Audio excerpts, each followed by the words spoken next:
सारी बातें जो है आ गई हैं। मैं सिर्फ 2-3 मुख्य बातें जो मुझे लगता है कि फिर से बोलने की आवश्यकता वो बता देती हूँ। पहला तो इस बैठक का उद्देश्य, ये बैठक सामान्य रूप से नहीं किया जाता था, परंतु हमने ये बैठक करने का निर्णय लिया इस और इतना अर्ली, जैसे अभी एक बता रहे थे कि हम लोग अभी डिसाइड नहीं किए, फिर भी ये बैठक हो रही है। अर्ली बैठक करने का सिर्फ और सिर्फ एक उद्देश्य है कि कहीं पर भी कोई भी जुलूस निकल रहा है, 100 लोगों का निकल रहा हो, 500 लोगों का निकल रहा है, लाइसेंस अनिवार्य रूप से नहीं। आप जो है इसी हफ्ते 2-3 दिनों में अपने थाना प्रभारी को लाइसेंस के लिए अप्लाई कर दीजिए। लाइसेंस का फॉर्मेट है, आप थाना जाइएगा, लाइसेंस का फॉर्मेट आपको दिया जाएगा, उसमें सारे जानकारी भर के आप अप्लाई कर दीजिए। क्योंकि जैसे ही आप लाइसेंस ले लीजिएगा, प्रशासन आपके सहयोग के लिए खड़ा हो जाएगा। प्रशासन पूरे रूट का वेरीफाई कराएगा, प्रशासन पूरा फोर्स मजिस्ट्रेट वहाँ डिप्यूट करेगा। वहाँ पे अग्निशमन की ज़रूरत हो, फायर ब्रिगेड की ज़रूरत हो, एम्बुलेंस की ज़रूरत हो, किसी भी प्रकार की ज़रूरत हो तो हम लोग प्रोवाइड करेंगे। परंतु अगर आप लाइसेंस नहीं लेते हैं, आवाज़ आ रही है पीछे तक, तो अगर आप लाइसेंस नहीं लीजिएगा तो हमें जानकारी ही नहीं होगी। तो आप सभी लोग जो यहाँ उपस्थित हैं, आप सभी विक्रमगंज अनुमंडल के शांति समिति के सदस्य हैं।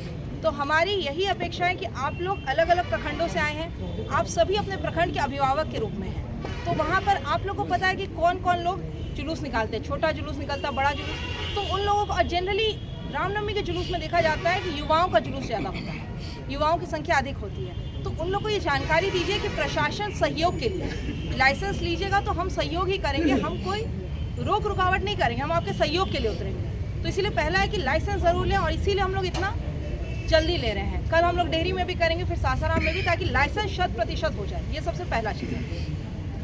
माइक काम चालू है, हेलो, अब आवाज़ आ रही है ना। दूसरा जो है, जब आप लोग लाइसेंस लीजिएगा तो उसमें जो बार बार बोलोगे वॉलेंटियर्स इसीलिए हम लोग बोल रहे हैं कि देखिए प्रशासन वहाँ खड़ी रहेगी, मेरे सिपाही, मेरे मजिस्ट्रेट खड़े रहेंगे, परंतु जुलूस के समय प्रशासन, मेरा ये मानना है कि प्रशासन के प्रेजेंस में होना चाहिए, प्रशासन को इंटरफेयर नहीं करने की जरूरत पड़नी चाहिए। पर अगर कुछ हो गया तो हम आपके वॉलेंटियर्स को सूचना देंगे, आपके वॉलेंटियर्स अगर लोगों तक बात करेंगे तो वो बहुत पॉजिटिव मैसेज जाता है कि जो हमारे लोग हैं वो हमें ये बोल रहे हैं इधर से मत जाओ, तो रोक रहे हैं, तो हमारे लोग रोक रहे हैं तो मुड़ जाएंगे। अगर कोई सिपाही रोकेगा तो लोग उत्तेजित भी हो जाते हैं। तो इसीलिए वॉलेंटियर सफिशिएंट नंबर में रखिए, और कोई बैग जरूर रखिए।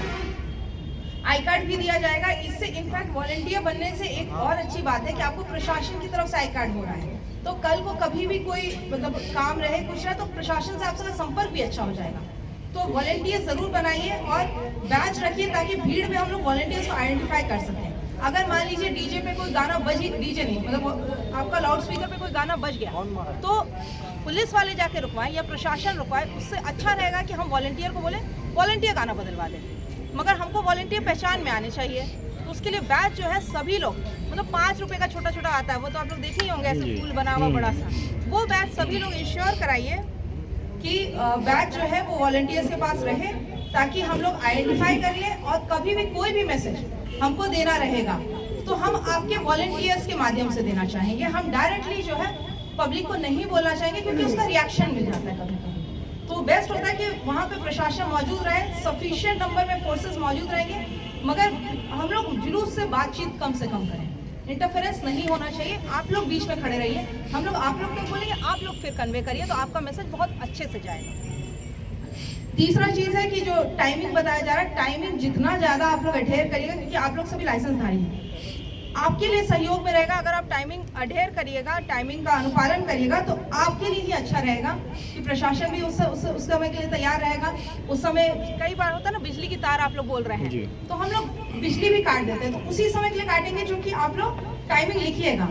उसके बाद अगर जुलूस चलता रह गया तो फिर आपका मतलब टाइमिंग गड़बड़ाने से फिर सब कुछ गड़बड़ाने लगता है। तो इसीलिए टाइमिंग का जो है, जो भी समय आपको लगता है वो समय आप एकदम सही दीजिए, और समय जुलूस निकालने का एकदम प्रयत्न करिए, समय निकल जाए। चौथा जो है लाउड स्पीकर डीजे, ये तो आप लोगों को पता है, आप लोग हर बार अनुपालन कर रहे हैं। अब ये बिहार के लिए नया चीज़ नहीं कि डीजे नहीं बजेगा, ये सब कोई जानता है कि नहीं बजेगा तो नहीं बजेगा, अब बजता भी नहीं है।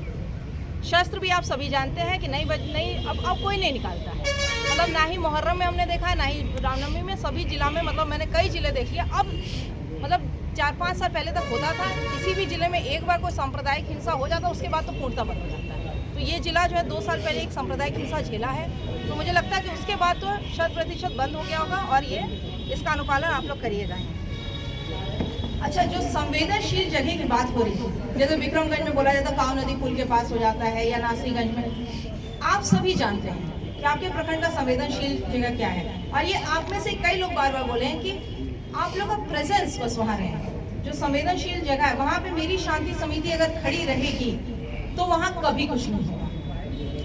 तो मेरा यही अनुरोध है कि जिस भी दिन जुलूस निकले या ईद के समय में, जो आपको लगता है कि यहाँ पर ईदगाह है या मस्जिद है, यहाँ पे भीड़ होती है, यहाँ मेला लगता है और संवेदनशील है, तो मेरी शांति समिति के सदस्य वहाँ खड़े रहें। अगर हमारे शांति समिति के सदस्य वहाँ रहेंगे तो कुछ भी नहीं होगा, क्योंकि सही लोगों का प्रेजेंस होने से बहुत फायदा मिलता है। और जो सद्भावना समिति बनी है हर पंचायत में, वो सब भी मतलब जो भी संवेदनशील जगह आपको दिखती है वहाँ बस आप लोग का प्रेजेंस रहेगा तो कुछ भी नहीं होगा, कोई दिक्कत नहीं होगा। ये हमारे काम। तो ये आप लोग इंश्योर करिए कि अपना प्रेजेंस रखिए, और कहीं भी कोई भी आपको दिखता है कि सीरियस कुछ है तो हम लोग तक सूचना दीजिए। ये बैठक मेरी अध्यक्षता में इसलिए हो रही है ताकि आप लोग कॉन्फिडेंट रहिए कि आप लोग कोई सूचना देना हम तक इमीडिएटली दे दीजिए। हमको दीजिए, एसपी साहब को दीजिए, एडीएम साहब, डीडीसी साहब, एसडीओ साहब, एसडीपीओ साहब, किसी को भी जो इधर बैठे हैं, हम में से किसी एक को कम से कम सूचना दे दीजिए अगर कुछ भी होता है, ताकि हम इमीडिएटली रश करके वहाँ पहुँच पाएँ। अगर हम और आप पहुँच गए तो कोई घटना नहीं घटी। घटना तभी होती है जब हमें और आपको, जो सही लोग हैं, उनको पहुँचने में डिले होता है, तभी घटना घटती है। तो आप सभी से अनुरोध है कि अपना प्रेजेंट रहिए। जिस समय पर्व त्यौहार का मौसम